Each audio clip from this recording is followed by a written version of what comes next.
Hello guys, it's me again, Kevin. So, for today's video, gagawan lang natin ng quick review itong si V8 sound card. So, as you can see, ito yung sound card natin, yung V8 na. Ito yung mic volume. So, yun yung volume ng mic. Dito mo siya ko-control. Tapos, dito naman sa may katabi niya is yung reverb or yung echo niya.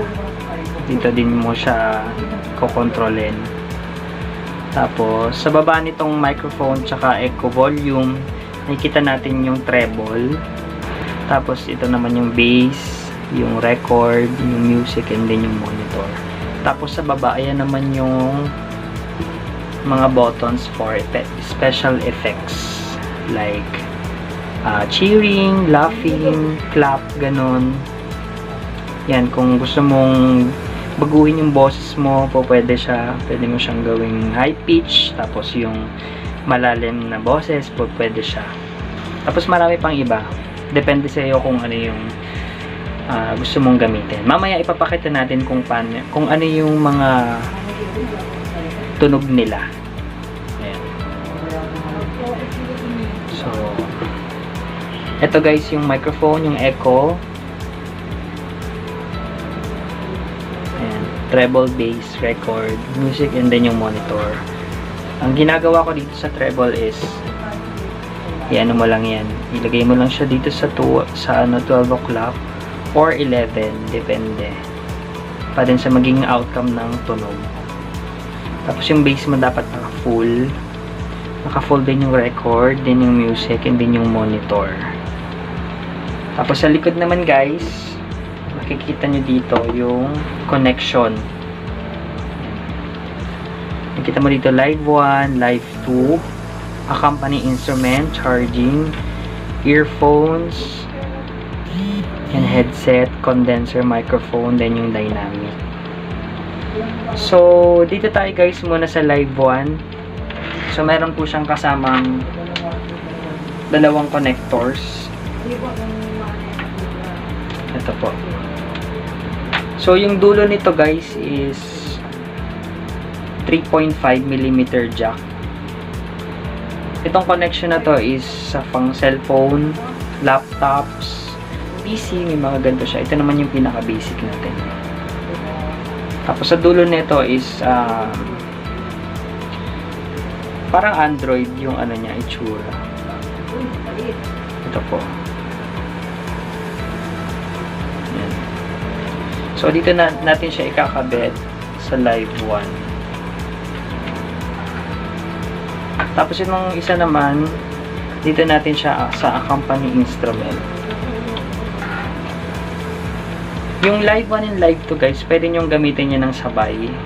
Kung nagla-livestream kayo ng Facebook and then YouTube, pwede siyang sabay. Yun yung purpose niya. So, kung live streamer ka, nagla-live ka sa mga gantong streaming app like Kumu, Bigo, pwede siyang sabay. Ayan. Tapos dito ka naman magko-connect for music background mo. Kasi syempre magla-live ka, meron ka dapat background music. Tsaka pag kakanta ka, may -1 ka. So, dito, ang gagamitin nating cellphone is dalawa. Pwede rin siyang laptop or PC sa accompaniment. Depende sa'yo. Pwede mo din siyang gamitin sa mga instruments. Halimbawa, nagigitara ka. Meron yung connection na ganito yung dulo. So, pwede rin siyang gamitin sa guitar or sa ibang instruments na may gantong connection. Or pwede rin siya dun sa mga instruments na gumagamit ng Bluetooth. Ang gagawin mo lang is magpo-provide ka ng Bluetooth receiver na bibili yun sa online or sa mga malls like CDR King or Octagon, may ganun sila. Sabihin nyo lang Bluetooth receiver. Kung gusto nyo ng wireless, pwede. So, dito naman yung charging, basic connection, Android yung ano niya. So, kahit anong Android na charger, pwede mo siyang gamitin dito. Tapos yung earphone, speaker, din yung headset, pwede mo din silang gamitin ng sabay. Pero naman dito kasi ginamit ko siya ng sabay based sa experience ko. Nalilesen yung pinaka out ng ano niya, tunog. So, meron ditong headset, dito natin siya i-connect. So, mapapansin nyo guys, may earphone, speaker. May mga nagtatanong kasi na pwede daw bang gamitin si D8 sa speaker? Pwedeng pwede. Gagamit lang tayo ng auxiliary connection.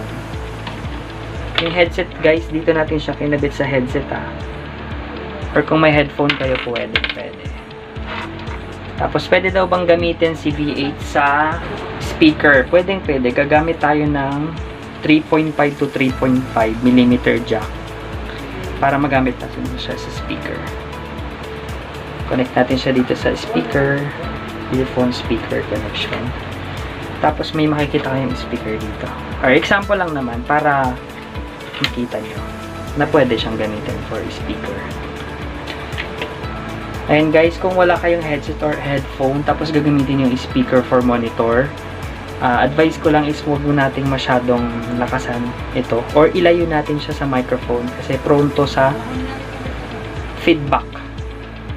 Ayan, advice ko lang. So on natin siya. Ayan, pwede.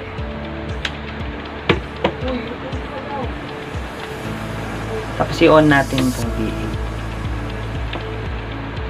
Ayan, perfect. Tapos dito naman natin guys, ikakabit yung condenser mic. So gagamitin ko yung condenser mic ito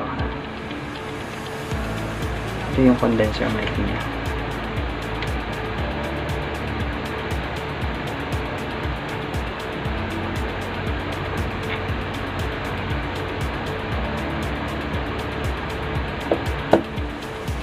Ito yung cord na kasama ng condenser. Ito. Dito naman natin i-connect yung cord ng condenser sa condenser mic. Nakita mo naman dito sa likod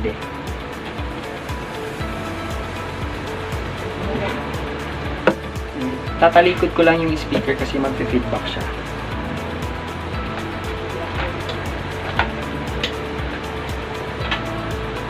Ito guys.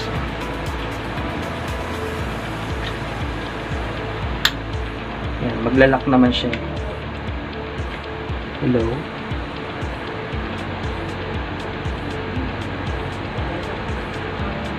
Hello. Ayan.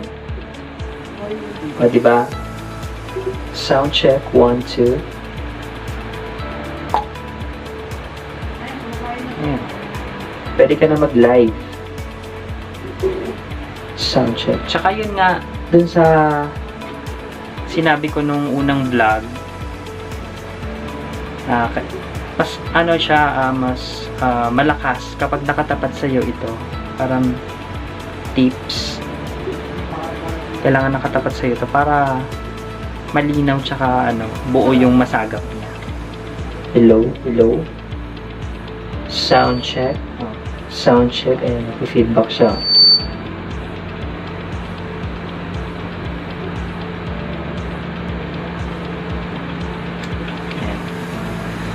Tanggalin ko muna guys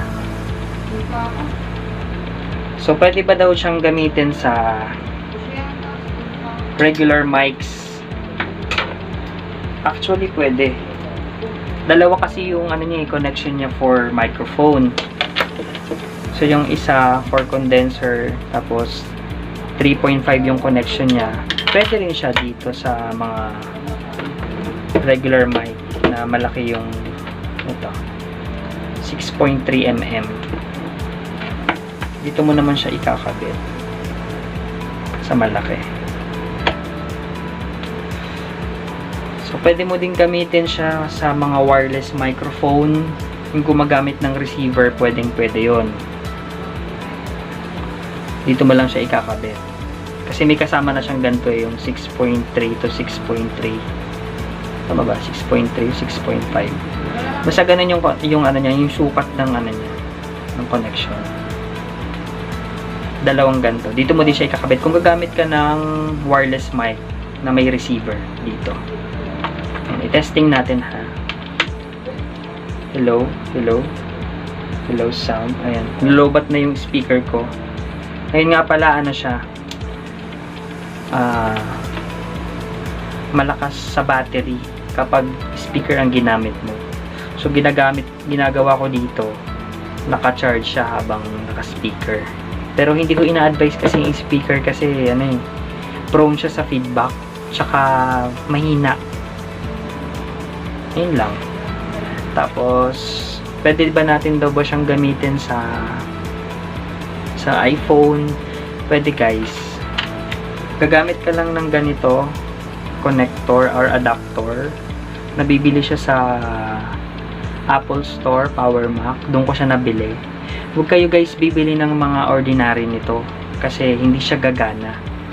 Sensitive kasi talaga si iPhone sa mga gantong parang ano siya, sensitive siya. Hindi siya basta-basta gagana sa iba.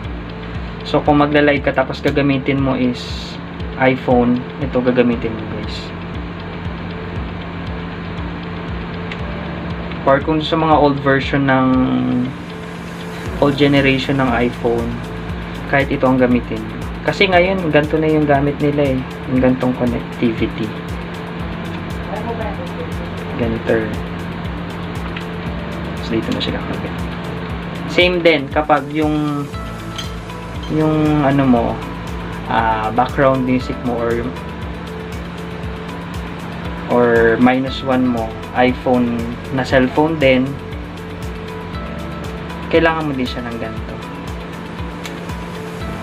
Kaya ako minsan iba-iba yung ginagamit ko for live stream eh. May iPhone, may Android, minsan iba-iba.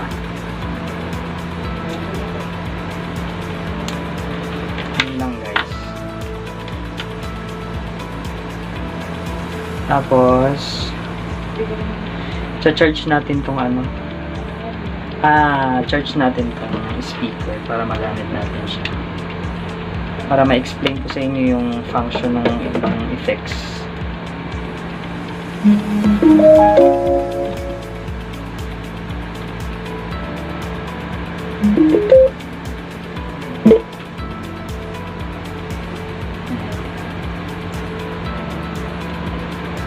Tanggalin ko muna ito ha.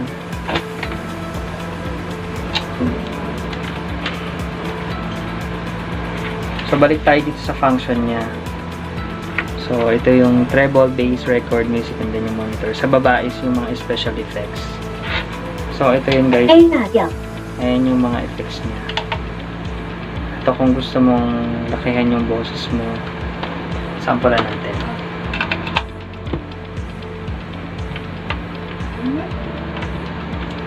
Hello. Hello, sound check. Ayan, naging babae yung hello sound. Ayan. Naging babae yung boses ko. Dahil dito yan sa pitch blend. Sound check. Ayan. Hello guys. Ayan. Hello po. Welcome to my live. Ayan, di ba ang lande? Ayan. Meron siyang laugh effects kung nakakatawa yung sinabi mo.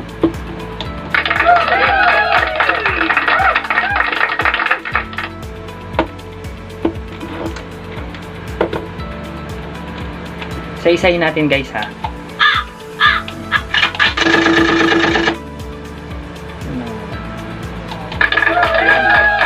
Yung sinasabi kong monitor, pwede mo siyang hinaan. Para mas malinaw.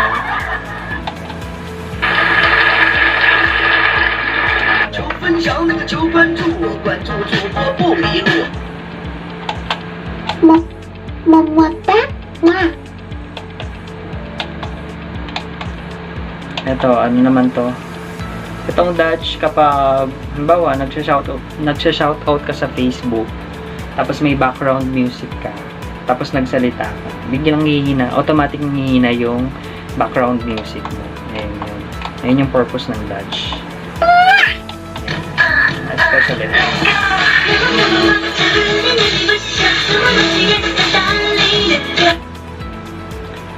Okay. Mama. Ito lang naman yung madalas kong gamitin sa live. Yung laugh, cheer. Tapos yun, yung babaguhin yung pitch blend pala.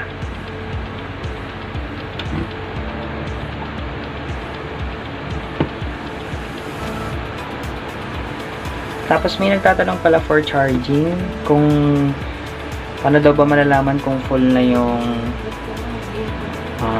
V8. Kusa pong mamamatay ito, itong indicator na to, kapag chinarge mo siya. Meron siyang nagbi-blink na blue kapag nagcha-charge. Tapos may red. Tapos mag-aano siya, magno-notif siya guys kung malulobat na siya. Magbi-blink itong red na to. Ibig sabihin nun, malulobat na siya. So, hindi ko din ina-advise na gamitin nyo siya ng naka-charge kasi generic lang naman tong V8 na to. So, ingatan din natin. Kahit naman yung ibang gadgets kapag ginagamit mo siya ng naka-charge, masisira at masisira pa din. So, nasa pag-iingat pa din. So, ayan lang guys. Sana nakatulong yung mga information ngayon at sa mga sinabi ko based on my experience din. And huwag niyo pong kalimutan i-subscribe yung channel ko, Kevin Trakenya. Thank you so much for more tutorial videos and covers. Thank you so much. Hindi na ako nagpakita sa video. Ayan. Okay na yun guys. Thank you so much.